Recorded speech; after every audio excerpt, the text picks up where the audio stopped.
නිසා අපි කල් ගණන් සංසාරයේ විඳා වූ අසිරිමත් ජීවිත නුවණින් දකින්න. ලෝභකම නිසා සිල්පද විදීම නිසා සතර අපායන්ට වැටිලා විඳා වූ කල්ප ගණන් දුක නුවණින් දකින්න. ඕපපාතික සත්වයින් හැටියට දිව්‍ය තලවල බ්‍රහ්ම තලවල ඉපදිලා විඳා වූ සැප නුවණින් දකින්න. ඕපපාතික සත්වයින් හැටියට නිරේ ඉපදිලා සතර අපායේ ඉපදිලා දුන්නා වූ දුක් නුවණින් දකින්න. ඒ වගේම අතීතයේ රහතන් වහන්සේලා සෝවාන් සකෘදාගාමී උත්තමයන් හිටියායි කියන තැන ඉඳලා මටත් මේ ජීවිතේ සෝවාන් ඵලයටපත් වෙන්න පුළුවන් කියන ඡන්දයේ විශ්වාසය. ඉතින් ඒක මාත්‍ය මුල්ම භාවනාවට තියෙන නුවණින් දකින්න. තේරෙනවද? ඕක කවදාකවත් නොදක අපිට මොන භාවනාවක් කළත් වැඩක් වෙන්නේ. ඔය සම්මාදිට්ඨිය ජීවිතයට එකතු කරගත්ත තැනදී ඔය සම්මාදිට්ඨිය ආර්ථය විසින් මුළු ආරෂ්ඨාංගික මාර්ගයෙන් වැඩෙනවා. වැඩිලා සම්මාදිට්ඨිය විදර්ශනා නුවණින් දකින්න තැනදී සතර සතිපට්ඨානය, සප්තබොධ්‍යංගයන්, පංච උපාදානස්කන්ධය, අනිත්‍යභාවය සියල්ල මොතනින් වැඩි. ඊට සම්මාදිට්ඨිය පරිදෙන් සකස් වුණාට පස්සේ ඊළඟට මොකද සකස් වෙන්නේ? සම්මාදිට්ඨිය සකස් වුණාට පස්සේ මොකද සකස් වෙන්නේ? සම්මා සංකප්ප. සම්මා සංකප්ප කියන්නේ මොකද්ද? අවිහිංසා සංකප්ප, අව්‍යාපාද සංකප්ප, නික්කම් සංකප්ප. අවිහිංසා කියන්නේ යා කාටවත් හිංසා කරන්නේ නැහැ. එයා වචනකින් ඉරියව්වකින්වත් එයා කාටවත් හිංසා කරන්නේ නැහැ. ඒතර අව්‍යාපාදයේ කියන්නේ එයා කාටවත් ද්වේෂ කරන්නේ, ලෝභ කරන්නේ, ද්වේෂ කරන්නේ, ක්‍රෝධ කරන්නේ, වෛර කරන්නේ. ඇයි ඒ නොකරන්නේ? ඇයි නොකරන්නේ? සම්මාදිට්ඨියෙන් එයා පරිපූර්ණයි. දැන් එයා දන්නවා කර්මය කර්මඵල විශ්වාසය තියෙනවා කියලා. යහපත් දෙයක් කළොත් යහපත් විපාකයක් තියෙනවා, අයහපත් දෙයක් කළොත් අයහපත් විපාකයක් තියෙනවා කියලා. මැරිලා පටිච්ච සමුප්පන්න උපතක් තියෙනවා. වැරදි කළොත් ඒ උපත දුර්වල වෙයි කියලා. ඒ නිසා එයා වැරදි කරන්නේ නැහැ. නෙක්ඛම්මය අතහරිනවා. මොනවද එයා අතහරින්නේ? ලෝභ, දේශ, මෝහයන් අතහැරලා අලෝභ, ආදේශ, මෝහයන් තුලට එනවා. ඒතකොට දැන් එනවා සම්මා සංකප්ප වැඩි කුමක් නිසාද? සම්මාදිට්ඨිය පරිපූර්ණයි. සම්මාදිට්ඨිය පරිපූර්ණ නැතුව සම්මා සංකප්ප වැඩිද? ඉතින් මේ මාර්ගාංග දෙක වැඩුණාට පස්සේ සම්මා වාචා කම්මන්තෝ ආජීවෝ කියන සීලයට අදාළ අංග තුන වැඩි. එහෙනම් සමාජයේ මිනිස්සු සිල්පද විදිනවා නම් සිල්පද විදින්න එපා කියලා කිව්වට ඒක නොවිනයි නේද? ඇයි සිල්පද විදින්නේ? සම්මාදිට්ඨිය නෙවෙයි. සමාජයේ සිල්පද විදිනවා නම් සීලය ගැන සමාජයට කතා කරලා වැඩක් නැහැ. සම්මාදිට්ඨිය ආර්ථයන් ගැන කතා කරනවා. දැන් මේ මාර්ග අංග පහක් වැඩුණා. 6 වෙනි මාර්ගාංගය මොකක්ද? සම්මා වායාම. සම්මා වායාමෝ කියන්නේ මොකක්ද? යා කරන්නා වූ කුසල් තව තව ශක්තිමත් කරනවා. නොකලා වූ කුසල් අලුතෙන් කරන්න පටන් ගන්නවා. කළා වූ අකුසල් යා කරන්නේ, නොකලා වූ අකුසල් යා කොහොමද කරන්නේ යන්නේ? අන්න සම්මා වායාමෝ වැඩිනවා. කුමක් නිසාද? සම්මා දිට්ඨිය පරිපූර්ණ. සම්මා වායාමෝ වැඩුණු තැන අන්න සම්මා සතිය සකස් වෙනවා. සම්මා සතිය කියලා කියන්නේ මොකක්ද? කුසලයේ කුසලයේ හැටියට හඳුනනවා, අකුසලයේ අකුසලයේ හැටියට හඳුනනවා. හඳුනලා අකුසලයෙන් බැහැර වෙලා කුසලයේ තුල ශක්තිමත් වෙනවා. විනය විනය හැටියට හඳුනනවා, අවිනය අවිනය හැටියට හඳුනනවා, අවිනයෙන් බැහැර වෙලා විනය තුල ශක්තිමත් වෙනවා. ධර්මයේ ධර්මයේ හැටියට හඳුනනවා, අධර්මයේ අධර්මයේ හැටියට හඳුනනවා, අධර්මයෙන් බැහැර වෙලා ධර්මයේ තුල ශක්තිමත් වෙනවා. ඒක තමයි සම්මා සතිය කියන්නේ. සම්මා සතිය සකස් වෙච්ච තැනදී ඊළඟට සකස් වෙන්නේ මොකද්ද? සම්මා සමාධිය කියන්නේ මොකද්ද? මේ මාර්ගාංග හතේම පරිපූර්ණ. මේ මාර්ගාංග හත පරිපූර්ණ වෙච්ච තැනදී අන්න තමන් තුළ සම්මා සමාධිය සයි කියන්නේ පංච නීවරණ යටපත් වුණා වූ හිත ලැබෙනවා. ඒ කියන්නේ දැන් කෙනෙක් කියනවා නම් භාවනා කරන්න යද්දි මගේ හිත විසිරෙනවා, මගේ හිත ගැටෙනවා, මගේ හිත දුවනවා කියලා. ඒ කියන්නේ සම්මා සමාධිය දුර්වල. සම්මා සමාධිය දුර්වල වෙන්නේ කුමක් නිසාද? මාර්ගාංග හත දුර්වලයි. තේරෙනවද? සම්මා දිට්ඨියේ ඉඳන් මුල් මාර්ගාංග හතම. එහෙනම් සම්මා සමාධිය විඳින වෙලාවේ අඩු වෙන වෙලාවේ අපි සමාධිය ගැන හිතලා වැඩක් තියනවාද? මේ මුල් මාර්ගාංගات තමයි. මොකද ඒ දුර්වලභාවය නිසා සම්මා සමාධිය. දැන් මේ සියල්ල ඔබ මේ මාර්ගාංග හත පරිපූර්ණ කරලා ඔබ සම්මා සමාධියේ පංච නීවරණ යටපත් වුණා වූ හිතක් සකස් කරගත්තට පස්සේ දැන් ඔබ මොකද කරන්නේ? ඒ පංච නීවරණ යටපත් වුණා වූ හිතෙන් ඔබ ආරෂ්ඨාංගික මාර්ගයේ විදර්ශනා නුවණින් දකින්න. කාම විදර්ශනා නුවණින් දැකලා නැහැ. කාම මේ භවයට අදාළ ආරෂ්ඨාංගික මාර්ගයේ වැඩෙන්නේ ලෞකික පැත්තට. ඔබ මේ ලෞකික ආරෂ්ඨාංගික මාර්ගයේ මම මුලින් කිව්ව ආරෂ්ඨාංගික මාර්ගයේ කොච්චර වැඩුවත් ඔබට මොකද ලැබෙන්නේ? භවයේ සුගතිගාමි උපතක් ඊට වඩා දෙයක් ලැබෙන්නේ නැහැ. ඔබ තාම සෝවාන් ඵලයටපත් වෙලා නැත්නම් ඔබ තාම ලෝකෝත්තර පැත්තට ආරෂ්ඨාංගික මාර්ගයේ වඩලා වැඩුවා නම් ඔබ සෝවාන් වෙන්න ඕන. අපි මෙච්චර කල් මොකද්ද කරන්නේ? ලෞකික ආරෂ්ඨාංගික මාර්ගයේ වඩමින් භවයේ සැපයන් ඉලක්ක කරමින් සැපයන් කරා යමින් ඒ සැපයන් පිරීලා ආයිම සතර අපායට වැටෙමින් යනවා ගමනක් තමයි යන්නේ. ඒ නිසා අතෙන්ද සම්මා සමාධියට හිත අරන් ගිහිල්ලා එතනින් මේක ලෝකෝත්තර වශයෙන් විදර්ශනා නුවණින් දකින්න. එතනදි සම්මා දිට්ඨිය විදර්ශනා නුවණින් දකිද්දී දැන් දේරුවන් කෙරෙහි ශ්‍රද්ධාව මොකද්ද සම්මා දිට්ඨිය කිව්වේ? දේරුවන් කෙරෙහි ශ්‍රද්ධාව. දැන් ඔබ හිතන්න ඔබ බුදුරජාණන් වහන්සේ කෙරෙහි කොච්චර ශ්‍රද්ධාවෙන් ඉඳලා හැමදාම බුදුන් වහන්සේලා මල් පාන් පූජා කරලා ජීවත් වෙලා මැරෙන වෙලාවේ ඔබට බුදුරජාණන් වහන්සේ සිහිපත් වුණොත් මොකද වෙන්නේ? සුගතිය ඉපදෙන්නේ. සුගතිය නිට්ටයද අනිත්‍යද? අනිත්‍යයි. ඕක තමයි අපි හැමදාම කරන්නේ. බුද්ධාංශතිය වඩලා ධම්මාංශතිය වඩලා මැරෙන වෙලාවේ එක පාට සාරිපුත්ත මහ රහතන් වහන්සේ සිහිපත් වුණොත් සුගතිය ඉපදෙන්නේ. ඒ සුගතිය නිට්ටයද අනිත්‍යද? අනිත්‍යයි. ඕක තමයි ලෞකික පැත්ත සම්මාදිට්ඨිය. ලෝකෝත්තර සම්මාදිට්ඨිය වඩන කෙනා යා මොකද කරන්නේ? එයා මැරෙන වෙලාවේ බුදුරජාණන් වහන්සේ සිහිපත් වුණා බුදුරජාණන් වහන්සේ අනිත්‍යයි කියලා දකිනවා. එයා බුදුරජාණන් වහන්සේට මල් පහන් පූජා කරලා ගිලම්පස පූජා කරලා වන්දනා කරලා ඉවරනාට පස්සේ එයා බුදුරජාණන් වහන්සේගේ දෙතිස් මහා පුරුෂ ලක්ෂණයන් නුවණින් දැකලා ඒ දෙතිස් මහා පුරුෂ ලක්ෂණයන්ගේ තුරුපකාය අර පිළිනිවන් මංචකයේ අනු ගොඩක් ධාතුන් වහන්සේලා ගොඩක් උනායි කියලා දකිනවා. එයා මල් පහන් පූජා කරපු දේවල් නුවණින් දැකලා අතීතයේ බුදුරජාණන් වහන්සේලා ලක්ෂ ගාණක් මුණ ගැසුණු සම්මා සම්බුද්ධ ශාසනවල බුදුරජාණන් වහන්සේට පූජා කළා වූ සුවඳ මල් සුවඳ හඳුන් කුරු තෙල් පහන් ගිලම්පස එක ගොඩක් ගැවුවොත් විද්‍ය කූට පර්වතයට වඩා විශාලයි. ඒ සෑම සංස්කාරයක්ම අනිත්‍ය වුණා කියලා එයා සංස්කාරයෙන් බැඳුනද? ඒක තමයි ලෝකෝත්තර ආරෂ්ඨාංගික මාර්ගයේ වැඩි. දැන් සම්මා දිට්ඨියේ එක ලක්ෂණය තමයි අම්මා තාත්තාගේ ගුණයන් පිළිබඳ විශ්වාසය. එතකොට බලන්න ඔබ අම්මා තාත්තා කරේ තියාගෙන සැලකුවත් මුළු ජීවිත කාලේ ඔබට මොකද ලැබෙන්නේ? ඒ සුගතිය උපත නිත්‍යද අනිත්‍යද? එහෙනම් ඔබ අම්මා තාත්තාට සලකමින් ඔබේ සංස්කාරයන්ගේ අනිත්‍යභාවය දක්වනවා බැඳෙන්නේ. ඔබ කොච්චර සීල සමාදන් වුණත් ඒ සීලෙන් ලැබෙන සංස්කාර නිත්‍යද අනිත්‍යද? ඉතින් එහෙමනම් සීල සමාදන් වෙමින් හැම වෙලාවෙම ඒ සංස්කාරයන්ගේ අනිත්‍යභාවය තේරෙනවද? ඒ සංස්කාරයන්ගේ අනිත්‍යභාවය දකින්න. ඉතින් ඒ ආකාරයෙන් මහන්තු නිරේතුරුව මේ සංස්කාරයන්ගේ අනිත්‍යභාවය දකින්න. තේරෙනවද? දැන් සම්මා සතිය කියලා කියන්නේ මොකක්ද? සම්මා සතිය කිව්වේ අකුසලයේ කුසලයේ හැටියට අඳුනනවා, අකුසලයේ අකුසලයේ හැටියට අඳුනලා අකුසලයෙන් බැහැර වෙලා කුසලයේ තුල ශක්තිමත් වෙනවා. දැන් ඔබ අකුසලයෙන් බැහැර වෙලා කුසලයේ තුල කොච්චර ශක්තිමත් වුණත් ඔබට ලැබෙන්නේ මොකද්ද? සුගතියේ. ඒ සුගතියේ උපත නිත්‍යද අනිත්‍යද? අනිත්‍යයි. එහෙනම් ඔබ ලෝකෝත්තර සම්මා සතිය කියන්නේ මාත්‍යෝ ඔබ නිරේතුරුවම දුක දේ දුක හැටියට දකින්න. අනිත්‍ය දේ අනිත්‍ය හැටියට දකින්න. අසුභ දේ අසුභ හැටියට දකින්නවා. අනාත්ම දේ අනාත්ම හැටියට දකින්න. දැන් ඔබ මේ පිළිකර පූජා කළා මේ පූජාවෙන් ලැබෙන්නේ කුසලයක්ද අකුසලයක්ද? මේ කුසලයේ නිට්ටයද අනිත්‍යද? විපාක දීලා අනිත්‍ය වෙනවා. නමුත් ඔබ මොකද කරන්නේ? අනිත්‍ය වෙන දේ උපයෝගී කරගෙන භවයට යන සංස්කාරයක් රැස් කරනවා. ඒ සංස්කාරය අනිත්‍යයි කියලා දකින්නේ නැහැ. ඒක ලෞකික සම්මා සතිය. ඔබ තාම අනිත්‍ය දේ අනිත්‍ය වශයෙන් දැක්කේ නැහැ. එතකොට ඒක ලෝකෝත්තර සම්මා සතියක් කියන්නේ ඔබ මේ පරිස්කාරයේ පූජා කරද්දී ඔබ දකිනවා මං අතීතයේ බුදුරජාණන් වහන්සේලා උදෙසා පූජා කරපු මෙවැනි පරිස්කාර එක ගොඩක් ගැව්වොත් අර නිච්ච කුඩ පර්වතයට වඩා විශාලයි. ඒ සංස්කාර නිත්‍ය වුණාද අනිත්‍ය වුණාද? එහෙනම් මේ රැස් කරා වූ සංස්කාරය නිත්‍ය වේද අනිත්‍ය වේද? එහෙනම් ඔබ අනිත්‍ය වෙන දෙයකට බැඳෙන්නේ නැහැ. ඒක පූජා කළා ඒ සතුට ලැබුවා ඒ සංස්කාරය අනිත්‍යයි කියලා දැක්ක මිසක් ඔබ ඒකට බැඳලා යන්නේ. ඉතින් ඊළඟට සම්මා සමාධිය කියන්නේ පංච නීවරණ යටපත් වුණා වූ හිත. ඒ කියන්නේ සමාධිමත් ධානයගත හිත. ඒ ධානයගත හිත නිත්‍යද අනිත්‍යද?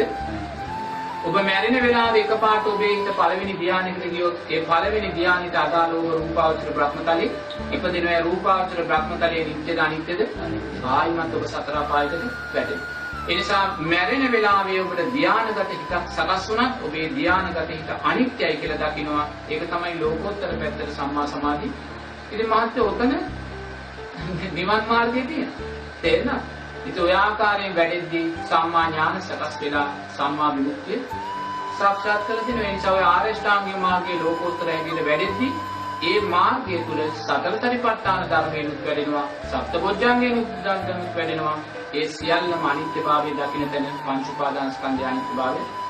එසේ බුදුරජාණන් වහන්සේ ආරෂ්ඨාංගික මාර්ගය දේශනා කරන්නේ වෙන ඔය මාර්ග දේශනා කරන්නේ නැහැ. මොකද ඒ ආරෂ්ඨාංගික මාර්ගය තුළ මේ සියලුම ධර්මයන් වැඩිලා අපිට ධර්ම මාර්ගයේ ශක්තිමත් කරගන්න.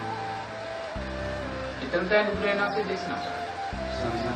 සම්මාදිට්ඨිය මේ හැමදේටම මුල කරණයක් තියෙනවා. ඔව් ආරෂ්ඨාංගික මාර්ගයට අතුල් කරන්නේ සම්මාදිට්ඨිය. සම්මාදිට්ඨිය තුළ ස්ථාවර වීම සඳහා බලාපොරොත්තු වෙන කෙනෙකුට මූලික වශයෙන් කළ යුතු ක්‍රියාකාරකම් අනිවාර්යයෙන්ම කල්යාණ මිත්‍ර ආශ්‍රය, කල්යාණ මිත්‍ර ආශ්‍රය තුලින් සද්ධර්ම ශ්‍රවණය කළා වූ සද්ධර්මයෙන් නුවණින් මෙහි කරන්නේ. දැන් කෙනෙකුට කල්යාණ මිත්‍ර ආශ්‍රයයක් තියෙනවා, සද්ධර්ම ශ්‍රවණයක් තියෙනවා. නමුත් එයා නුවණින් මෙහි කරන්න අදක්ෂ නම් එයා මාර්ගය මත කරගන්නේ නැහැ. තේරුණාද?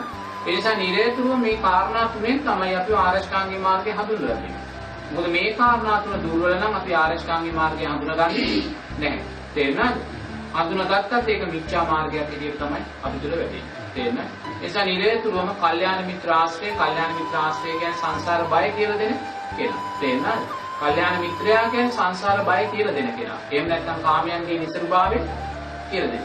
කෙනෙක් කියනවා නම් ඔබ මෛත්‍රී බුදුරජාණන් වහන්සේ දැකලා තමයි කවදාද නිවන් දකින්න වෙන්නේ කියලා අපිට. එයා කල්යාණ මිත්‍රයෙක් වෙන්නේ නැහැ. නමුත් එයා මිත්‍රයෙක් වෙනවා. තේරුණාද? කෙනෙක් කියනවා නම් මාත්‍යාට මේ ජීවිතේ සෝවාන් ඵලයටපත් වෙන්න බැහැ කියලා. එයා මිත්‍රයෙක් වෙන්න පුළුවන්. නමුත් එයා කවදාකවත් කල්යාණ මිත්‍රයෙක් වෙන්නේ. කල්යාණ මිත්‍රයා කියන්නේ සංසාර බය දකින්න කියන කාමයන්ගේ නිසරුභාවය දකින්න කියන කෙනා තමයි කල්යාණ මිත්‍රයා කියන්නේ. ඒතකොට මේ කල්යාණ මිත්‍ර ආශ්‍රය තුලින් සද්ධර්ම ශ්‍රවණය ඇහෙනවා. ශ්‍රවණය කළා වූ සද්ධර්මයෙන් නුවණින් මෙහි කිරීමෙන් අපි ආරෂ්ඨාංගික මාර්ගය හඳුනගන්නවා. මේ තුන දුර්වල නම් ආරෂ්ඨාංගික මාර්ගයේ ජීවමානව තිබ්බත් අපිට කවදාකවත් ඒක හඳුනා ගන්න පුළුවන්කම ලැබෙන්නේ නැහැ. දැන් ඒකට අපි අහලා තියෙනවා සම්මාදිට්ඨියට අදාළව ඒ කියන කල්යාණ මිත්‍ර ආශ්‍රය සද්ධර්ම ශ්‍රවණය සුමස්කාරය ආදී මේ මූලික ධර්ම ලබා ගන්නකොට ඒ ලබා ගැනීම තුළ අපි ඊට පස්සේ භාවනා පැත්තෙන් අපේ හිත වඩා ගැනීමේ අවස්ථාවක් තියෙනවානේ. දැන් එතකොට බොහෝ වෙලාවට කතා කරන සමහර අය අපිට මේ උපදෙස් දෙනවා සුත්තවත් භාවයේ කියන එක ඊතරම් අවශ්‍යතාවයක් නැහැ. ඕනම කෙනෙකුට මේ බුදුරජාණන් වහන්සේ පෙන්වා දෙන මූලික කාරණා ටික දිහා බලලා මේ භාවනාව තුළ සිත සක්මන් කර ගැනීම පමණයි අවශ්‍ය වෙන්නේ. අරකට ගත කරන කාලය බොහෝ වෙලාවට නිෂ්ඵල වෙනවා. එතකොට අපිට කාලය ඉක්මනින් ගෙවිලා යනවා. ඒ නිසා පංච උපාදාන ස්කන්ධයේ උදේ දැකීමේ අවශ්‍යතාවය පමණයි තියෙන නිසා දහම ත්‍රිපිටක ධර්මය අධ්‍යයනය කිරීම වගේ කාරණා ඒතරම් ප්‍රයෝජනවත් දෙයක් නෙවෙයි කියලා උපදෙස් ලැබෙනවා ස්වාමීනි. නෑ ඒක අනුමත කරන්න බෑ. එහෙම කොහොමද කරන්නේ? එහෙම දෙයක් නෑ. බුදුරජාණන් වහන්සේ ධර්ම රත්නයේ සංඝ රත්නයේ කෙරෙහි ගරුත්වයේ විශ්වාසය අපි හඳුනා ගන්න නම් මාත්‍ය අනිවාර්යයෙන්ම කල්යාණ මිත්‍ර ආශ්‍රය තුලින් සද්ධර්ම ශ්‍රවණය කරන්න වෙනවා. තේරුණාද? දැන් සද්ධර්ම ශ්‍රවණය කරනකොට සූත්‍ර ඇසුරු කිරීමම කියන කාරණේ නෙමෙයි එතනින් වැටෙන්නේ සද්ධර්ම ශ්‍රවණය. මේ සද්ධර්ම ශ්‍රවණය කළා කියන කාරණේ සූත්‍ර ඇසුරු කළා කියන කාරණේ දෙකටයි යන්නේ. තේරුණාද? මොකද සූත්‍ර ඇසුරු කළා ස්වාමීන් වහන්සේගේ සද්ධර්මයේ දේශනා කරන්නේ. ඒ සූත්‍ර ඇසුරු කළ ස්වාමීන් වහන්සේ සද්ධර්මයේ දේශනා කරද්දී අපි ආයම සූත්‍ර වලට යන්න ඕනේ කියන කාරණයක් අදාළ වෙන්නේ නැහැ. මොකද සූත්‍රය ඇසුරෙන් කල්යාණ මිත්‍රයා නිවැරදි මන අපිට කියනවා. නමුත් අපිට ඒක දුර්වල නම් අනිවාර්යයෙන්ම අපි සූත්‍ර තුලින් දැනුම ගත යුතුයි. ඒ නිසා කිසිම කෙනෙකුට සූත්‍ර පරිහරණය එපා කියන්න බෑ. එහෙම කෙනෙක් කියනවා නම් එයා තම සද්ධාව සකස් කරගන්න නැති කෙනෙක්. තේරෙනවද? ඉතින් ඒ නිසා අනිවාර්යයෙන්ම දැන් මගේ භික්ෂු ජීවිතේ මං පැවිදි වෙලා මාස 5ක් විතර යනකම් කිසිම සූත්‍රයක් කියවලා තිබ්බේ මං පැවිදි වෙන්නේ අවුරුදු 47න් මං අවුරුදු 44 පරිදිනේ 44 දක්වා කවදාවත් මගේ ජීවිතේ සූත්‍ර පොතක් මං අත කරා නැහැ. පැවිදි වෙලත් මම මාස 5ක් විතර ගියාට පස්සේ තමයි සූත්‍ර පොතක් මම ඉස්සෙල්ලාම අතට ගන්නේ. නමුත් ඒ සූත්‍ර පොත අතට අරගෙන මම සතර සතිපට්ඨාන සූත්‍රයේ සබ්බාවසව සූත්‍රයේ දකිද්දි මම දැක්කේ ඒ සූත්‍ර මම ලියපු සූත්‍රය හැටියට. මොකද වෙලා තියෙන්නේ ආරෂ්ඨාංගික මාර්ගය තුළ ගමන් ගනිද්දී මුළු සූත්‍ර පිටකේ මාර්ගය අපේ ජීවිතය තුළ තියෙන ජීවිතය තුළ තියෙනවා. නමුත් මම එදා ආරෂ්ඨාංගික මාර්ගයේ මාර්ග අංග 8 හරියට කියන්න දන්නේ නැහැ. පැවිදි වෙලත් මම අට කියන්න දන්නේ නැහැ. තේරෙනවද? නමුත් මං තෙරුවන් කෙරේ ශ්‍රද්ධාව තුළ ඉඳගෙන කල්යාණ මිත්‍රාශ්‍රයේ සද්ධර්ම ශ්‍රවණී නුවණින් මෙනෙහි කිරීම තුළ සම්මා දිට්ඨිය ශක්තිමත් වෙද්දී මාර්ගාංග සියල්ලම මා තුළ වැඩි. මට කර්මඵල විශ්වාසය තිබුණා. බුදුරජාණන් වහන්සේ ධර්ම රත්නයේ සංඝ රත්නයේ කෙරේ විශ්වාසය තිබුණා. මැරිලා පටිච්ච සමුප්පන්න උපතක් තියෙනවා කියන විශ්වාසය මට තිබුණා. අම්මා තාත්තාගේ ගුණයන් පිළිබඳ විශ්වාසය තිබුණා. දන් දුන්නොත් සිල් රැක්කොත් ආනිසංස තියෙනවා කියන විශ්වාසය තිබුණා. ඕපපාතික උපදින සත්‍යයේ විශ්වාසය තිබුණා. අතීතයේ රහතන් වහන්සේලා සෝවාන් උත්තමීන් කියා කියන ඒ සමාත්‍ය එතන වැඩුණා. වැඩෙද්දී ඊතුරු මාර්ගාංග මම කියන්න දන්නේ නැති වුණා. ඊතුරු මාර්ගාංග සියල්ල මීට අදාළ කුසලයේ තුල ශක්තිමත් වෙද්දී අර සියල්ලම වැඩි. තේන. ඉතින් ඒ නිසා මහත්වෝ අනිවාර්යයෙන්ම සූත්‍ර පරිහරණයෙන් තොරව මේ ගමන යන්න පුළුවන් කියලා අපි කාටවත් කියන්න බෑ. මොකද බුදුරජාණන් වහන්සේ දේශනා කළ සූත්‍ර අනිවාර්යයෙන්ම අපි පරිහරණය කළ යුතුයි. නමුත් ඔබ ආරෂ්ඨාංගික මාර්ගයට ඇතුල් වෙන්න නම් අනිවාර්යයෙන්ම ඔබ සද්ධර්ම ශ්‍රවණය තියෙන්න ඕනේ. තේරෙනවද? කල්යාණ මිත්‍රාශ්‍රයෙන් සද්ධර්ම ශ්‍රවණය අපි ලැබුවා. තේරෙනවද? දී කාලේ පුරාවට. එතකොට මේ කල්යාණ මිත්‍රාශ්‍රයෙන් සද්ධර්ම ශ්‍රවණය ලැබුණ නිසා මට සූත්‍ර පරිහරණයට යන්න අවස්ථාවක් ඒ වෙලාවේ තිබ්බේ. නමුත් මට සද්ධර්ම ශ්‍රවණය නොලැබුණා නම් අනිවාර්යයෙන්ම මට සූත්‍ර කරා යන්න සිද්ධ වෙනවා. මොකද ඒ ධර්මයේ නුවණින් මෙනෙහි කරලා තමා තුළින් ආරෂ්ඨාංගික මාර්ගයේ ශක්තිමත් කරගෙන තමයි මහත්වෝ අපි ධර්මයේ කියන කාරණේ මතු කරගත්තා නම් මතු කරගත්තේ ටිකක්. තේරෙනවද? ඒ නිසා දැනුම අත්‍යවශ්‍යයි. දැනුමෙන් තොරව කවදාකවත් ප්‍රඥාවක් ලබන්න බැහැ. තේරෙනවද? දැනුම අත්‍යවශ්‍යයි.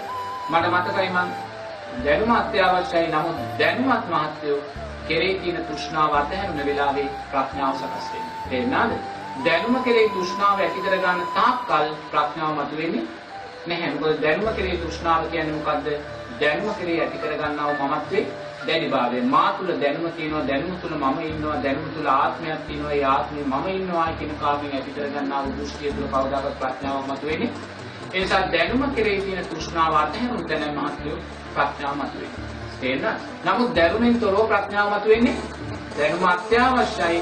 දැනුම අත්‍යවශ්‍යයි. නමුත් ඒ අත්‍යවශ්‍ය දැනුම තුලින් ලබාගත්තා වූ ශක්තිය අරගෙන දැනුම කියන්නේ අනිත්‍ය වූ දෙයක් කියන කාරණේ තුල ඉඳන් තමයි ප්‍රඥාව මත කරගන්න ඕනේ. සම්මාසය දැන් මොනින් මෙහි කියන කාරණේ නැත්නම් දැන් අපි බොහෝලාවට පුරුදු විදිහට සත්‍යීක දැනුසෝනේ කියන නමුත් මොනින් මෙහි කියන කාරණේදී ඔබ වහන්සේ පොඩ්ඩක් මොනින් මෙහි කරනවා කියන මාත්‍රේ යථාර්ථය දකින්නවා. තේරෙනවද? යථාර්ථය දකින්නවා. මේ මොනින් මෙහි කරනවා කියන්නේ දරුවා කියන කාරණයක් තුළ දරුවා මොනින් මෙහි කරනවා කියන්නේ ඉන්ද අපි සංසාරයේ දකින්නවා මෙවැනි දරුවන් මට සංසාරයේ ලක්ෂ ගණනක් ඉන්නේ කියන කාර්යය. ඒසා දරුවන් උදෙසා මං සංසාරයේ ඉරු කඳුළු මහ සාගරයේ ජලයට වැඩි කියලා බුදුරජාණන් වහන්සේ දකින්න. ඊළඟේ මහ සාගරයේ දකිද්දී අපිට දකින්න ඕනේ මොකක්ද? මම දරුවන් උදෙසා සංසාරයේ පුරාවට ඉරු කඳුළුයි කියලා බුදුරජාණන් වහන්සේ දේශනා කළා. ඒතර මේ ලෝකේ ඉන්න සෑම මිනිස්සෙක්ම දෙවියෙක්ම බ්‍රහ්මයෙක්ම සතර අපායේ සත්වයෙක්ම මහත්යාට සංසාරයේ දරුවෙක් වෙලා තියෙනවා. මහත්යාට දරුවෙක් නොවෙච්ච කෙනෙක් මාත්‍රෝ මේ ලෝක ධාතුවේ කොතනකවත් නැහැ කියලා බුදුරජාණන් වහන්සේ දේශනා කළා. තේනද? ඒ නිසා ඔබ ඔය හුරතල් කරන දරුවා සංසාරයේ ඔබට අම්මා කෙනෙක් වෙලා තියෙනවා, තාත්තා කෙනෙක් වෙලා තියෙනවා, නංගි කෙනෙක්, මල්ලි කෙනෙක්, සහෝදරයෙක්, පෙම්වතෙක්, පෙම්වතියක් වෙලා තියෙනවා කියන කාරණේ ඒක තමයි මාත්‍රෝ මොනින් මෙනේ කරන්නේ. තේනද? දෙල්ලයි රූපයන් කෙරේ තියෙන තෘෂ්ණාවත් හරිනවා. ඒ රූපේ මෙරේ කරද්දී අපිට අපිනවා දෙයනේ මේ සුරතල් කරන දරුවා සංසාරේ මට අම්මා වෙලා, තාත්තා වෙලා, බිරිඳ වෙලා, සාන්තුෂ්‍ය වෙලා තියෙනවා. තිරිසන් සතෙක්, ප්‍රේතෙක්, නිර්සතෙක්, අසුරෙක් වෙලා තියෙනවා. දෙවියෙක්, බ්‍රහ්මයෙක් වෙලා තියෙනවා. එහෙනම් මේ සුරතල් කරන්නා දරුවා නිත්‍ය වූ දෙයක් වේද, අනිත්‍ය වූ දෙයක් වේද? ඕකත් වෙනස් වෙනවා. එයා තායිම සතර පාගකට වැටෙන්නේ මොනින් මෙලි කරනවා කියන එක තමයි මාත්‍ය. සංසාරේකට සසර බිම මතු කර ගැනීම කියන දෙකේ ගම් බලන්න. ඔය ඒකෙන් සසර බිම මත තමයි හිතුවෙන්නේ. මේ පොලිසා ආපු දීර්ඝ ගමනක අපිට ආයිම කලුතෙන් උදව් කරන දරුවෙක් මේ ලෝකේ නැහැ. මොකද මේ ලෝකේ ඉන්න හැම මිනිසෙක්ම දෙවියෙක්ම බ්‍රහ්මයෙක්ම සතර පායි සත්‍යයක්ම අපි උදව් කරලා පොඩක් මේ තියාගෙන උදව් කරලා තියෙනවා. මෙතෙන්ට බල්ලෙක් ආවොත් ඒ බල්ලා දකින්න මන් දකින්නේ මේ බල්ලා මට අම්මා වෙලා තියෙනවා, තාත්තා වෙලා තියෙනවා, දෙන්නතෙක් වෙලා තියෙනවා, දෙන්නතියක් වෙලා තියෙනවා. පොඩක් මේ උදව් කරන දරුවෙක් වෙලා තියෙන තැනින් දැන් තමයි මේ බල්ලා කෙරේ කරුණාව අපිට සකස් වෙන්නේ. මොකද ඒ බල්ලා සංසාරේ ඒසා සම්බන්ධව අපි ඒක තමයි මේ අපි සංසාරේ ඉස්සරහට ගියොත් ඒ වගේම තවත් සම්බන්ධතාවය බල්ලාත් එක්ක අපිට ඒක තමයි නුවණින් මෙන්නේ.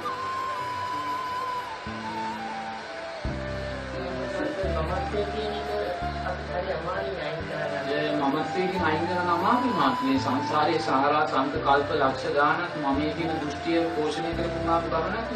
මගේ රූපය, මගේ මේ වේදනාව, මගේ සංඥාව, මගේ චේතනාව, මගේ විඥානය කියන කල්ප ගානක් ඉතින් මොනවා පෝෂණය කරගෙන ආවද ඉතින්. සක්විති රජ විච්ච වෙලාවේ රූපේ නිසා කොච්චරනම් අපි සක්කාය දිට්ඨිය ඇති කරගන්නේ. සත්‍යය විච්ච වෙලාවේ කොච්චරනම් රූපය ගැන සක්කාය දිට්ඨිය ඇති කරගන්නේ. තිරිසන් ලෝක රැළක නායකයෙක් වෙච්ච වෙලාවේ කොච්චරනම් සක්කාය බලු රැළක නායකයෙක් බලන්න, වල් රැළක නායකයෙක් බලන්න. කොටියෙක් නෝපේ සිංහෙක් ගන්න ඔය නායකයා මොනසා මමත්වයෙන් නිසා අපුසල් කර ගන්නවද, මරා ගන්නවද? ඉතින් ඔහොම ආපු ගමනක් තමයි තියෙන්නේ. ඒක ඉතින් තේරුම් ගන්න ඕනේ. මොනින් මෙනේ කරලා. මේක ඉතින් ප්‍රශ්නයක් කියන කාරණේ කරලා ඉතින් හැම වෙලාවම පංච උපාදානස්කන්ධයේ අනිත්‍යභාවය දකින්න සක්කාය දිට්ඨිය අඩු කරගන්න. මොකද සෝවාන් වෙලේවත් වෙන වෙලාවේ සක්කාය දිට්ඨිය නැති වෙන්නේ පංච උපාදානස්කන්ධයේ අනිත්‍යභාවය දකින්න. පංච උපාදානස්කන්ධයේ අනිත්‍යභාවය නොදකින්න තාක්කල් සක්කාය දිට්ඨිය අවිෂය වෙන්නේ නැහැ. ඒ නිසා පංච උපාදානස්කන්ධයේ අනිත්‍යභාවය නිරතුරුව දකින්න ඒකෝට සක්කාය දිට්ඨිය ෂේ වෙනවා. බොහෝලා අපි රූපේ හෝ වේවා මේ ඇස කරනාසය ආදී වශයෙන් වේවා මේ ඇස මම නෙවෙයි මගේ ආත්මය නෙවෙයි කියලා කවුරු හරි මෙනෙහි කරනවා නම් එතකොට මගේ ආත්මය නෙවෙයි කියලා මෙනෙහි කිරීම සමන් සක්කාය දිට්ඨිය වැඩෙන්න හේතුවක් කියලා කරන්න අවශ්‍යතාවයක් නැහැ. හැදියා බලලා එහි අනිත්‍යභාවය දකින්න. තේරෙනවද? ඇසදියා බලලා ඇසේ අනිත්‍යභාවය දකින්න. ඇසේ අනිත්‍යභාවය කියන්නේ මාත්‍යාගේ අම්මාගේ මව්කුස කියන්නේ මාත්‍යාගේ අම්මාගේ මව්කුස ඒ කලල රූපේ සති 6ක් 7ක් වෙනකොට ඒකින් ලාමක ඇසෙන්නේ දකින්න. ඒ ඇස වර්ධනය වෙලා 9 මාසයක් ඇවි තිබුණා ඇති ලෝකෙට බිහි වෙනකොට තිබුණා ඇති. ළමා කාලේ ලදරු කාලේ තරුණ කාලේ මේ මොහොත දක්වා මේ ඇසේ අනිත්‍යභාවය දකින්න. තේරෙනවද? ඒක දකින්න ආත්මයක් තියෙනවද නැද්ද කියලා වෙන්නේ නැහැ නේද? ඇසේ අනිත්‍යභාවය දකින්න. අතීතයේ තිබුණා වූ ඇස්වල අනිත්‍යභාවය සක්‍රියා වෙලා ඉඳපු වෙලාවේ මාත්‍යාවේ තිබ්බ ඇසේ අනිත්‍යභාවය.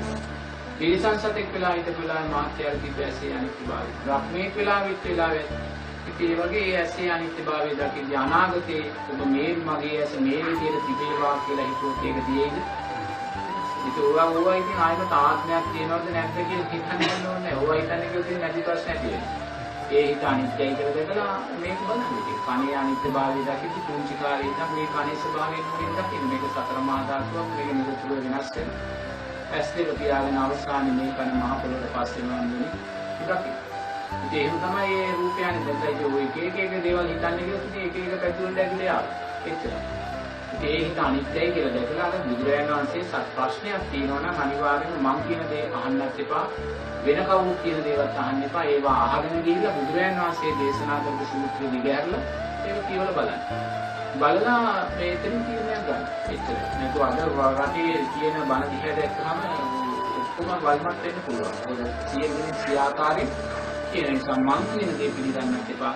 අපි කියන දේ අහන් ගිහිල්ලා බුදුරජාණන් වහන්සේගේ සතර සතිපට්ඨාන සූත්‍රය දිගහැරලා ඔබ ඒක ගන්න. ඒක මහා අමාරුවක් නෑ. සතර සතිපට්ඨාන සූත්‍රය බොහොම පැහැදිලිව ඔය ආයතන භාවනාව ධාතු මනසිකාරය සල්දෙතිස් කුණුපේ මේ ඉරියව් පවත්වන කයක් මරණානුස්සතිය බොහොම පැහැදිලිව තියෙනවා. නිසා කොතනකවත් ප්‍රශ්නයක් නතු කරගන්න අවශ්‍ය නැහැ. හරි දේ මොකද්ද වැරදි දේ මොකද්ද කියලා සූත්‍ර දීවමාන කියනවා. අපි කියන දේ තමයි සූත්‍ර පරිහරණය කරන නිවැරදි දේ තෝරගන්න. මේ ආර්යසත්‍ය මාර්ගයේ වඩන බලාපොරොත්තු වෙන කෙනෙකුට ආමිෂ පූජාව කොටෙකුට ආමිෂ පූජාව ලෞකික සම්මාදිට්ඨියක්. තේරෙනවද? ඉතින් ඒ සියල්ලම වැඩෙනවා ආමිෂ පූජාවේ. සීලයක් වැඩෙනවා, තිබොත් සීල රැකගන්නේ ආමිෂ පූජාව කරන්නේ. ඉතින් සම්මා වායාම වැඩෙනවා, සම්මා සතිය කුසල් පක්ෂය වැඩෙනවා. ඒවා වැඩෙනකොට සමාධිමත් හිතෙන් තමයි අපි ඒක කරන්නේ. ඒ නිසා එවැනි පින්කම් තුළින් මුළු ආරියෂ්ඨාංගික මාර්ගය වැඩෙනවා. සම්මාදිට්ඨිය නම් කරන්නේ.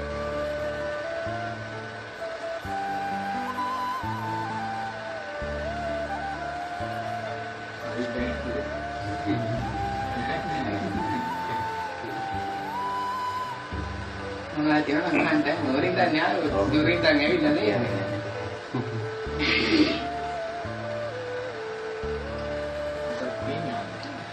ස්වාමීන් භාවනාවේ දුරැසලක අවශ්‍යතාවය අනිවාර්යයෙන්ම අවශ්‍යයි මාත්‍ය. තේරෙනවද? මේ කල්යාණ මිත්‍රයෙක්ගේ ඇසුර තියාගන්න. තේරෙනවද? සාමාන්‍ය බුද්ධානුස්සතිය, මෛත්‍රිය වගේ අසුභය, මරණානුස්සතිය වගේ දේවල් තමන්ට වඩන්න පුළුවන්. නමුත් ඒවා වඩලා නිරතුරුවම අන්තිම පැත්තට යනවනම් මේ අනිවාර්යයෙන්ම ඒ තමන්ට වඩා දක්ෂ කෙනෙක්ගේ ඒ ගැන හොයලා පොඩ්ඩක් දැනගන්න. තේරෙනවද? ඉතින් ඒ නිසා බුද්ධානුස්සතිය, මෛත්‍රිය වගේ භාවනා වඩන්න දුරසුරක් නැතුව කරන්න පුළුවන්. ඉන් එහාට යනවනම් මාත්‍යෝ මේ තමන් චුට්ටක් ඊට වඩා ගන්න කෙනෙක්ගේ ප්‍රශ්නයක් ඇති වෙන වෙලාවෙ, ගැටලුවක් ඇති වෙන වෙලාවෙ විස්තර ගන්න දක්ෂ වෙනවා. මොකද සමහර භාවනාව නිසා මානසික රෝගී බවට පත් වෙච්ච ගොඩාක් අය ඉන්නවා. තේරෙනවද? මොකද ඒවා අන්තයට ගියේ. ඒ නිසා හැම වෙලාවෙම තමන් ඔය ආනාපාන සතිය වගේ අනිත්‍ය අදාළ භාවනාවන් වඩන්න වඩලා නිකන් ගැටළු සාගත දැන් එනවනම් ටක් ගාලා තමන්ගේ දුරස්කම් කාගෙන් හරි ඉත ගන්න කෙනකින් අහගන්න. තේරෙනවද? තමන්ට වඩා මාර්ගය ගන්න කෙනකින් කාගෙන් හරි අහගන්න. එහෙම නැත්නම් බුදුරජාණන් වහන්සේගේ අර සූත්‍රය පෙරලා ආනාපාන සති සූත්‍රය, ඔය සතරසතිපට්ඨාන සූත්‍රය ඔය පෙරලා බලලා වැඩියෙන් නිවැරදි කරගන්න. මොකද භාවනා කරද්දී උගාබලන් සක්කාය දිට්ඨිය වැඩිනවා. වර්තමානයේ භාවනා කරනවාගේ 190% සක්කාය දිට්ඨිය වඩවගන්නේ භාවනාවේ නාමය. ඉතින් ඒ මොකද අවසානයේ භාවනාවේ අර්ථයක් වෙලා නැහැ. මොකද ඒ වැඩෙන්නේ එතන මොකක් හරි කොතනකදී කුංචි දුර්වලතාවයන් නිසා. ඒ නිසා හැම වෙලාවෙම භාවනා කරද්දී තෘෂ්ණාව ෂේ වෙනවාද කියන කාරණේ දකින්න. තෘෂ්ණාව ෂේ වෙන්නේ නැත්නම් ඒ කියන්නේ භාවනාව වැඩෙන වැරද්දට වැරදි. කුමක් කෙරේ තෘෂ්ණාවද? රූපය කෙරේ තියෙන තෘෂ්ණාව. වේදනාව, සංඥාව, චේතනාව, විඥානය කෙරේ තියෙන තෘෂ්ණාව වැඩි වෙනවා නම් ඒ කියන්නේ භාවනාව වෙන්නේ වැරදි පැත්තට. තේරෙනවද? භාවනා කරන්න තමා තුළින් ස්වයං පරීක්ෂණයක් කරලා බලන්න. තමා කෙරේ රූපය කෙරේ විඳීම කෙරේ ඒක තිබ්බම හොඳටම ඇති. රූපය කෙරේ විඳීම කෙරේ තෘෂ්ණාව තියෙනවා. තමන්ට දැනෙනවා නම් රූපය කෙරේ තෘෂ්ණාව අඩු වෙනවා, වේදනාව කෙරේ තියෙන තෘෂ්ණාව අඩු වෙනවා, අන්ත දෙකට යන්නේ ඇලීම හෝ ගැටීමට යන්නේ උපේක්ෂාව තුළ හිත වැඩෙනවා කියලා. එතන තමන්ට සාහිතියක් තියෙනවා තමයි. තේරෙනවද? නමුත් භාවනා කරන්න යන ඉස්සෙල්ලා අනිවාර්යයෙන්ම ආරෂ්ඨාංගික මාර්ගය පරිපූර්ණ කරන්න ඕනේ. ආරෂ්ඨාංගික මාර්ගයෙන් තොරව නම් භාවනා කරන්න කියන සක්කාය දිට්ඨියමයි වඩා. තේරෙනවද? ඒ නිසා බුදුරජාණන් වහන්සේ දේශනා කරපු මාර්ගය යන්නේ අපිට ඕන මාර්ගවල ගිහලා අපිට හරියන්නේ නැහැ. කෙනෙක් කියන ආරෂ්ඨාංගික මාර්ගය වැඩක් නැහැ. අපි කෙලින්ම සතර සතිපට්ඨානය යමු කියලා එහෙම ධර්මයෙන් බුදුරජාණන් වහන්සේ අපිට කියන්නේ ආරෂ්ඨාංගික මාර්ගයේ වැඩිම තුලයි සතර සතිපට්ඨාන ධර්මයෙන් අපි මතු කරලා ගන්න. සතර සතිපට්ඨාන ධර්මයන් වැඩිම තුලයි අපි සප්තබොධ්‍යංගය මතු කරලා අවසානයේ ආරෂ්ඨාංගික මාර්ගය සතර සතිපට්ඨානය සප්තබොධ්‍යංගය අනිත්‍යයි කියලා දැකලායි අපි පංච උපාදාන ස්කන්ධය අනිත්‍යභාවය මතු කරේ. දැන් මුල සකස් වුණේ කොතනින්ද? ආරෂ්ඨාංගික මාර්ගයේ සකස් වුණේ කොතනින්ද? කල්යාණ මිත්‍රාශ්‍රයේ සද්ධර්ම ශ්‍රවණයේ යෝනිසෝ මනසිකාරයේ නැත්නම් නුවණින් මෙනෙහි කිරීම කියන කාරණා තුන. ඉතින් ඕක තමයි මම ගුරුතෝ වඩා බුදුරජාණන් වහන්සේ දේශනා කරන්නේ. ඒක ආරෂ්ඨාංගික මාර්ගය කියන බුදුරජාණන් වහන්සේ කියන්නේ. ආරෂ්ඨාංගික මාර්ගයේ වැඩෙද්දී ඊට ධර්මතාවය නැතිව වෙන්නේ. නිවැරදි වෙන්නේ. ස්වාමීන් වහන්සේ මේ ධර්මයේ අසරණවල මායя කරදර කරන්නේ නෑ. එහෙම දෙයක් බුදුරජාණන් වහන්සේ කියන්නේ මායя කවදාකවත් අපිට කරදර කරන්නේ නැහැ. මායяගෙන වසවත්ති දිවතලේ ඉන්න මායя. එයා කරදර කරන්නේ බුදුරජාණන් වහන්සේගෙන් බුද්ධත්වයට පත් වෙන්න යන වෙලාවේ, රහතන් වහන්සේලා රහත් වෙන්න යන වෙලාවේ, පස්සේ බුදුරජාණන් වහන්සේලා එමුදට එතකොට තමයි මායя ඇවිල්ලා පීඩා කරන්නේ. මේ අපිට කවදාකවත් මායя පීඩා කරන්නේ නැහැ. අපිට මායя වෙන්නේ පංච උපාදාන ස්කන්ධය. තේරෙනවද? පංච උපාදාන ස්කන්ධය කියන්නේ රූප වේදනා සංඥා සංකාර විඥාන. මාත්‍යා භාවනා කරන්නේ නැති මහත්යාට අකමැති හිතක් සකස් වෙනවා නම්, පංච නීවරණයක් සකස් වෙනවා නම් ඒ සිත සංස්කාර කියන මායя. නමුත් ඒ සංස්කාර කියන මායя අපි මායя හැටියට අඳුරගන්නේ නැහැ. අපි ඒ හිතට යට වෙලා භාවනාව දුර්වල කර ගන්න. ඔබට ද්වේෂයක් සකස් වෙනවා නම් ඒ ද්වේෂය කියන්නේ මොකද්ද? සංස්කාර මායя. අතීත අකුසලයක් නිසා සකස් වෙනවා. ඒතකොට සංස්කාර මායя කියලා ඒ ද්වේෂය හඳුනා ගන්න නැති දැන් අපි ඒ ද්වේෂය නිසා ගැටිලා තව තව අකුසල වලට. මොකද මායя අපේ කර ගැනීම නිසා මායයට අදාළ ධර්මතාවය නැති වැඩ.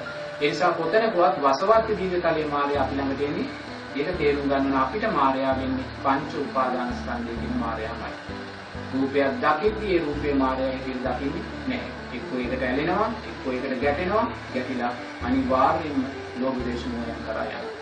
වේදනාවක් සකස් වෙද්දී, දුකක් සකස් වෙද්දී අපි ඒක අනිත්‍ය වූ දෙයක් කියලා දකින්නේ නැහැ. ඒ එක්ක වේදනාවට ඇලෙනවා, දුකට ගැටෙනවා, ගැටිලා එතන ආයිමත් අපි අකුසල මූලය සකස් කරනවා. ඒත් ඔය වගේ සංස්කාරයක් සකස් වෙද්දී ඒ සංස්කාරය අනිත්‍යයි කියලා දකින්නේ නැහැ. ඒ සංස්කාරයට ඇලෙනවා, එක්ක ගැටෙනවා, ආයිමත් අකුසල මූලය සකස් කරනවා. ඒක තමයි අපිට මායя. ඔය පංච උපාදාන ස්කන්ධේ මායя කියලා හඳුනාගත්තොත් අපි කවදාකවත් රූපයක් නිසා කවදාකවත් අකුසලයක් කරගන්නේ නැහැ.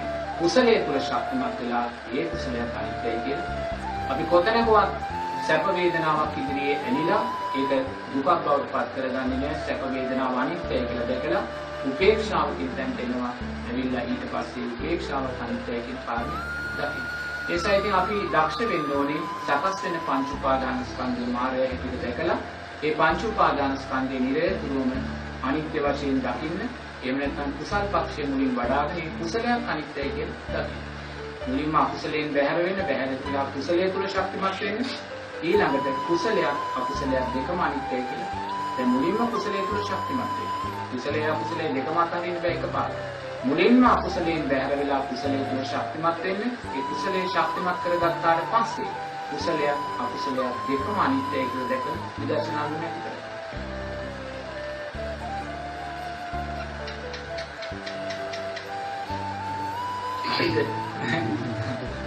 නෑ මොකක්ද කියන්නේ මම උදේ 6 ඉඳන් මේ කතා කරා. නෑ මොකක්ද කියන්නේ කහන්දුනේ. ස්වාමීනි අපි අරගෙන චක්‍රමානවක යන්නේ දෙවන් පිළිබඳව පමණක් දැනගෙන ඉන්නේ.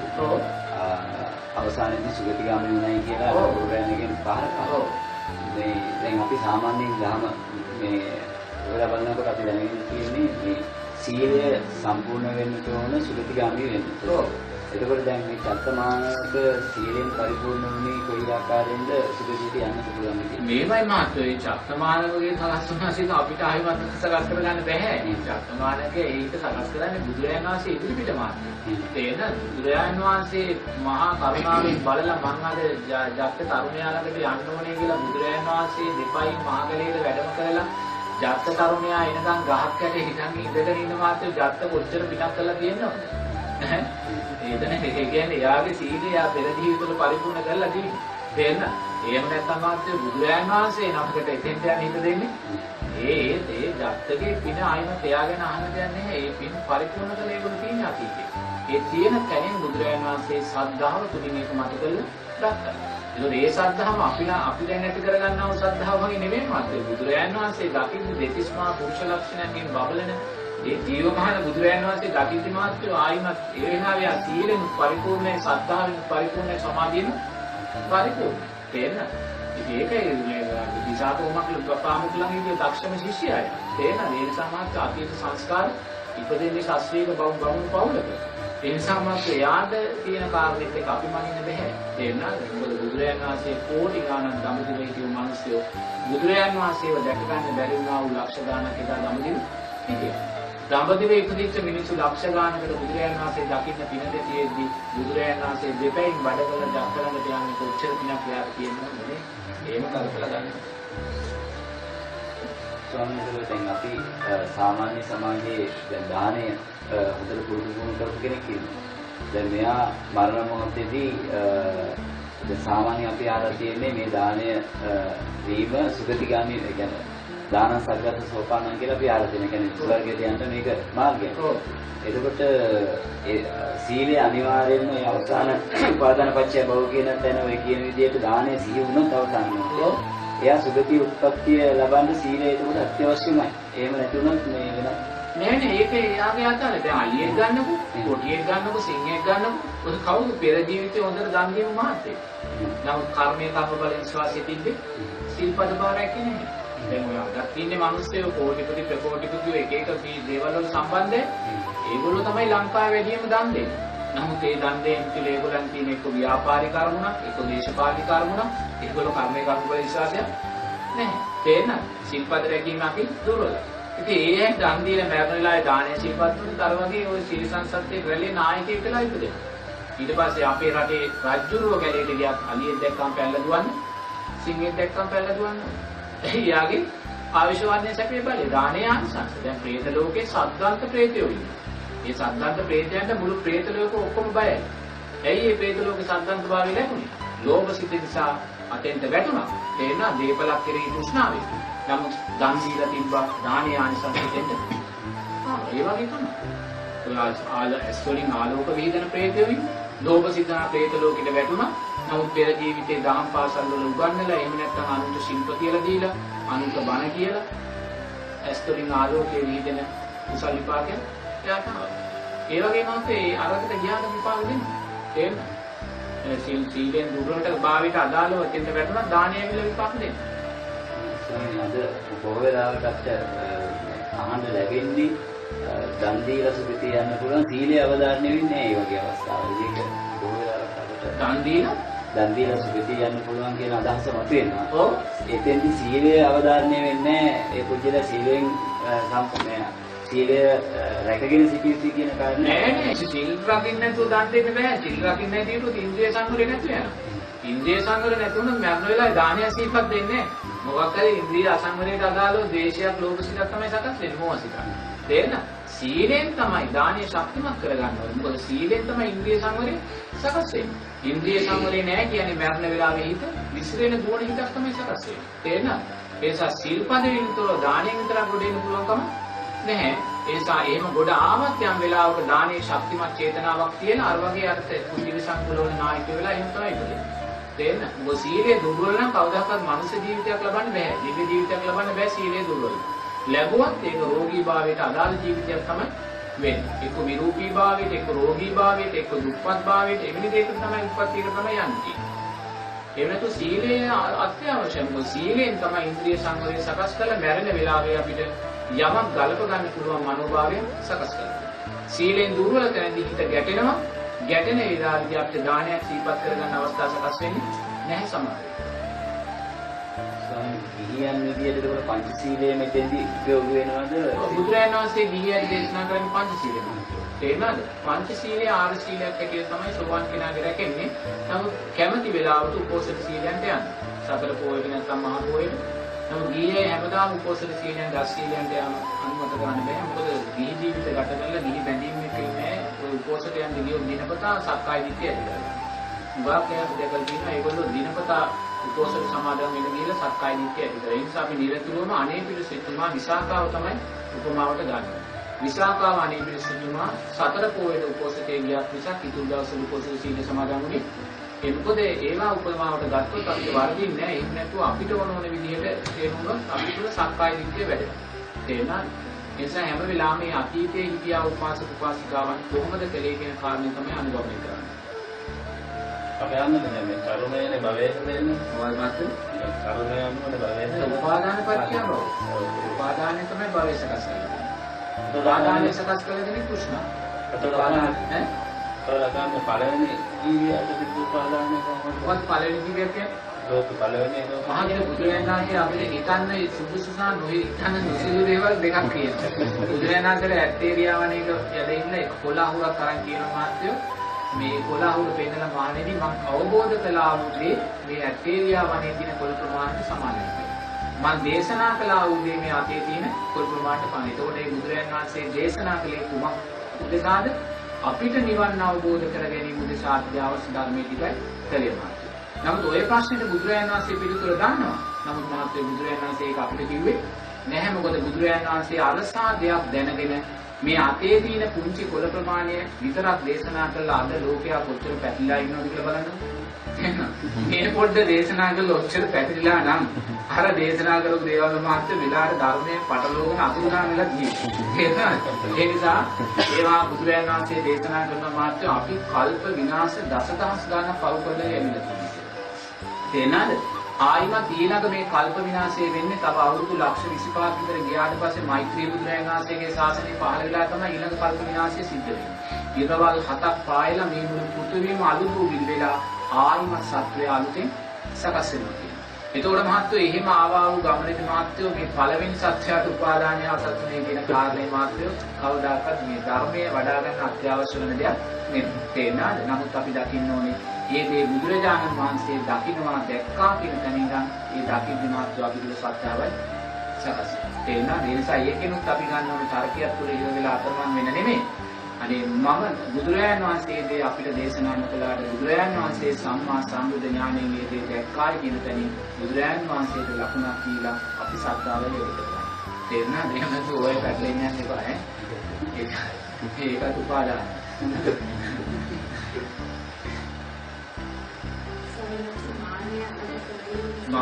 මාන්නය කියන්නේ සක්කාය දිට්ඨිය මමත්වයේ දැඩි භාවය. තේරුණාද? මමේ කියලා ගන්නවා. මට අවශ්‍ය විදිහට අනිත් කෙනා ඉන්නවා. මම කියන විදිහට අනිත් කෙනා ඉන්නවා. මට කැමති විදිහට අනිත් කෙනා ඉන්නවා. තේරෙනවද? ඒ වගේම රූපය තුළ මම දකිනවා. ඒ මම තුළ රූපයක් දකිනවා. මා තුළ වේදනාව දකිනවා. මේ වේදනාව තුළ මම ඉන්නවා කියලා දකිනවා. මේ වගේ මේ පංච උපාදානස්කන්ධේ මමත්වයෙන් ගන්න. මාන්නය කියන්නේ ඒකේ මමත්වයේ ගන්න මොහොතක් පාසා අපිට ධර්මයක් වෙන්නේ නැහැ. ඉතින් මාන්නය කියන්නේ ලෝභසිත. තේරෙනවද? ලෝභසිත පිටිපස්සේ හැම වෙලාවෙම ද්වේෂය හැංගිලා ඉන්න නම් ඔබට ඒක ප්‍රකට නැහැ. නමුත් ලෝභ සිතට බාධාවක් එන තැනදීම ගාල ද්වේෂය ඉස්සරහට. නමුත් ඒකේ ද්වේෂය ප්‍රකට වුණේ නැහැ. නමුත් ලෝභ සිත පිටිපස්සේ තේරෙනවද? දැන් අපි දන්නවා සමහර අය අපි කෙරේ උමනාවට වඩා ලෝභසිත සකස් කරනවා. නමුත් ඒ වෙලාවේ අපිට තේරෙනවා මේ ලෝභසිත පිටිපස්සේ අනිවාර්යම ද්වේෂය. නමුත් එයාට ඒක ප්‍රකට නැහැ. නමුත් අපි මොකක් හෝ වෙලාවෙදී අනේ පුතේ කියලා අවවාදයක් කරපු ගමන් ශාන්තිදාල ද්වේෂය එළියට පයින්නවා. එයාට මුලින් ප්‍රකට වුණාද? ඒක තමයි ලෝභසිත පිටිපස්ස ලෝභසිත කියන භයානක භාවය ඒකයි. ලෝභ ඕනෙම ලෝභසිතක් පිටිපස්සේ ද්වේෂය සැඟවිලා ඉන්නවා. ලෝභසිතට බාධාවක් වෙන මොහොතේම ශාන්තිදාල ද්වේෂය ඉස්සරහට පනිනවා. ඒතකොට ලෝභකමයි ද්වේෂය සකස් වෙන්නේ කුමක් නිසාද? මෝහය නිසා. එහෙනම් දැන් බලන්න එක චිත්තයක් තුල අකුසල මූලයක් සකස් වෙනවා. එක මාන්නයක් සහිත චිත්තයක් තුල එක ද්වේෂයක් සහිත චිත්තයක් තුල අකුසල මූලයක් අපි සකස් කරගත්තා. ඒ නිසා නිරේතුරුවම සෑම ලෝභසිතක් පිටපස්සෙම ද්වේෂය තියෙනවා කියලා දකින්න. ඒ නිසා මාන්නය කියන කාරණය ගැන හිතක්දි කතා කරද්දී මාන්නය පිටපස්සේ නොවන හැම වෙලාවෙම ද්වේෂය ඇවිලා ඉන්නවා. ඒ නිසා එතන තමයි බලවත්ම වාදය. තේරෙනවද? මාන්නය කියන කාරණය ගැන හිත නැතුව ඉන්න ද්වේෂය පිටපස්සේ තියෙන එක ඔක්කොමට වඩා බලවත්. නමුත් ද්වේෂය තියන්නේ ඇයි? මාන්නය තිබ්බේ ඇයි? මෝහය නිසා තාම ධර්මානුකූලව ගලපන්නේ නැහැ. මේ රූපය අනිත්‍යයි කියලා අපි දකින්නේ නැහැ. මේ වේදනාව අනිත්‍යයි කියලා දකින්නේ නැහැ. අපිට කෙනෙක්ගෙන් ප්‍රශ්නයක් එනවා නම් කෙනෙක්ගෙන් පීඩාවක් එනවා නම් අපට එකක් එනවා නම් මේ සංසාරයේ අපි කළා වූ අකුසලයක් කියලා දකින්නේ නැහැ. ඉතින් එහෙම දකින්න තැන නොදකින්න තැනදී නෝන අනිවාර්යයෙන්ම මාන්නය නිසා අපි බරපතල අකුසල් වලට යනවා. ඒ නිසා මාන්නය ජීවිතේ බරපතල දෙයක්. මාන්නය නිසා ඊළඟ ජීවිතේ අපි නුගත් භාවයටපත් වෙලා උපදින්න පුළුවන් කියනවා. දුප්පත් භාවයටපත් වෙලා උපදින්න පුළුවන් කියනවා. හීන කුලවල ඉපදෙන්න පුළුවන් කියනවා. ඒ මාන්නය වෙන දෙයක් නෙමෙයි. ඒ නිසා ඒව ආදීනවේ දැකලා මේකෙන් මිදෙන්න අපි දක්ෂ වෙන්න. සම්මාසලයි දැන් අපි පින්කමක් කරලා දෙවියන් පින් අනුමෝදන් කෙරෙන්නේ. අහසේ ඉන්න දෙවියන්ට පින් අනුමෝදන් කරන හැම භූමාවකට දෙවියන්ට පින් අනුමෝදන්. ඔව්.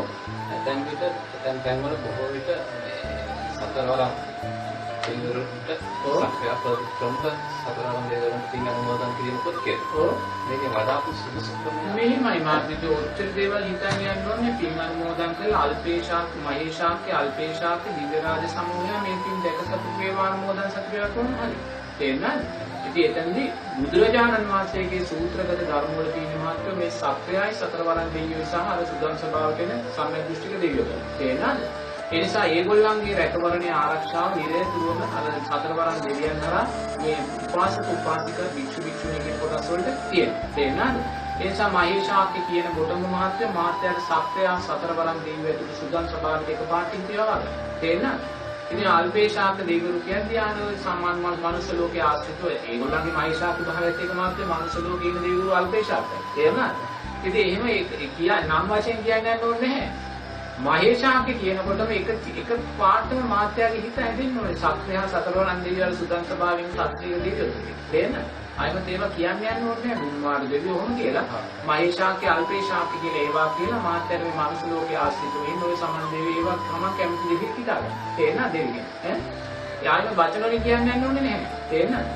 අරගෙන කියද්දි ඒ චිත්‍රය එකපාරටම වෙන්නේ. තේරෙනවද? උඩු දිශාවට මෛත්‍රිය පැතිරේවා කියන මාත්‍යාට ඒ චිත්තය තුල දිව්‍යතල බ්‍රහ්මතල සියල්ලම එක චිත්තයට එනවා. යටි දිශාවට දස දිශාවෙන් යට දිශාවට මෛත්‍රිය පැතිරේවා කියන්නේ මේ ඒ චිත්තයටම අර අවීචියේ දුක් විඳින විදසත් පිළ සංගාල එකට එක චිත්තයෙන් මතු කරගන්න. මතු කරගෙන ඉතලා නෙමෙයි ඒ රූපය ගන්න එකපාරට. එතකොට ඒක එතන හරි ඒ චේතනාව සකස් වෙනවා. අරවා ඕමම නම් කියේ ඉන්නේ මේ කියනවා ඒක හරි ප්‍රශ්නයක්. ඒක තේරුමක් නෑ ඒවත් උපාදානයෙන් බැරි වෙනවා. මහේශාක්‍ය ආදියදී අර දෙවිවරු විතර ගන්න අල්පේශාක්‍ය දෙවිවරු කියන්නේ මේ මනුස්ස ලෝක ආශ්‍රිත ජීවත් වෙන දෙවිවරු කියන්නේ ඉතින් මහේශාක්‍ය මනුස්ස ලෝකයේ ආශ්‍රිත මහේශාක්‍ය දෙවිවරු ඉන්නවා. නමුත් ඉතින් අරගොල්ලන්ගේ මහේශාක්‍ය භාවයත් එක්ක මාත්‍රේ මේගොල්ලන්ගේ මහේශාක්‍ය භාවය උඟ දුර. තේන්න ඒ නිසා බුදුරජාණන් වහන්සේ අපිට කියලා තියෙන අර සක්‍රිය සතරවරන් දෙවියන් දෙවිවරු ගැන තමයි අපිට කියලා තියෙන්නේ. තේන්නද? නමුත් මනුස්ස ලෝකයේ ආශ්‍රිත වෙන සමන් දෙවියෝ කතරගම් දෙවියෝ ඒ වගේ දෙවිවරුන්ට පින් දෙවි ඒ හිතේ චිත්තයම වගන්නේ. තමන් කැමති කරන කෙනාටම වගන්නේ. හරිද? ඈ? හරි. එහෙනම් සාදුකාරය දෙන්නේ.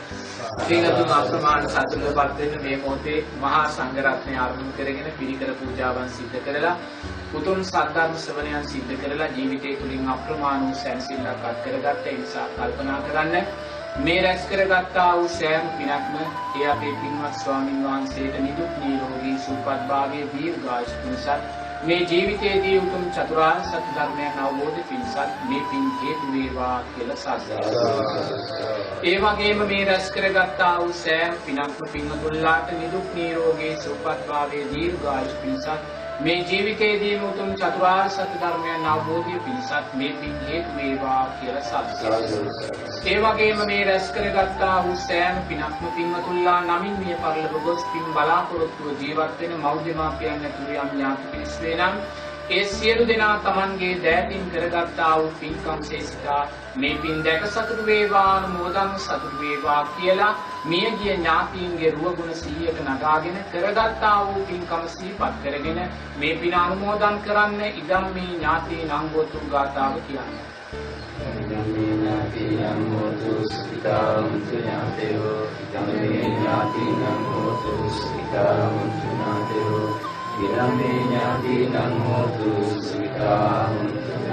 ඒ වගේම මේ රැස් කරගත්තා වූ සෑම පිනක්ම මහේශාක්‍ය අල්පේශාක්‍ය අප්‍රමාණ දිව්‍ය රාජ සමූහයා මේ පින් දකිත්වා සතුටු වෙත්වා දෙවියෝ ප්‍රාර්ථනීය බෝධියකින් අමාමහ නිවනෙන් සැනසෙත්වා දෙවියන්ගේ ආශිර්වාදයෙන් පින්තුල්ලා කරන කියන ව්‍යාපාර රැකී ආරක්ෂා දුවා දරුවන්ගේ කටයුතු වෙනම් පින් ගන්නා වූ දෙවියන්ගේ ආශිර්වාදයෙන් ඒවා ශාස්ත්‍රීය භාවයට පත් වේවා සෞභාග්‍යමත් භාවයට පත් වේවා කියලා දෙවියන්ට මේ පින අනුමෝදන් කරන්නේ තාවිචාචාම්මේහි කියලා.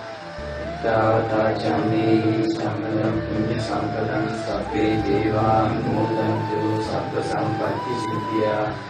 තාවතාචාම්මේහි සම්පදං පුඤ්ඤ සම්පදං සබ්බේ අනුමෝදන්තු සබ්බ සම්පත්ති සිද්ධියා. තාවතාචාම්මේහි සම්පදං පුඤ්ඤ සම්පදං සබ්බේ සත්තා අනුමෝදන්තු සබ්බ සම්පත්ති සිද්ධියා. දැන් අප්‍රමාණ සත්‍යයටපත් වෙන්න මේ ආකාරයෙන් පෙරුවන් කෙරෙහි ශ්‍රද්ධාවෙන් කර්මයේ කර්මඵල විශ්වාසයෙන් මහා සංඝ රත්නය අරමුණු කරගෙන මෙවැනි පින්කම් සිද්ධ කරලා තමනුත් සතුටු වෙලා මේගේ ඥාතීනුත් සතුටුභාවයට පත් කරලා දෙවියනුත් සතුටුභාවයට පත් කරලා අප්‍රමාණ සැනසෙල්ලක් ලැබුවායි කියලා සතුටු වෙන අතර මේ රැස් කරගත්තා වූ සෑම පිනක්ම මේ ගෝර කටුක භයානක සංසාරයෙන් අත් මිදී පරම ශාන්ත නිර්වාණ අවබෝධය උදෙසාම උත්තම ධර්මී ධර්මයන් වේවා කියලා සාදු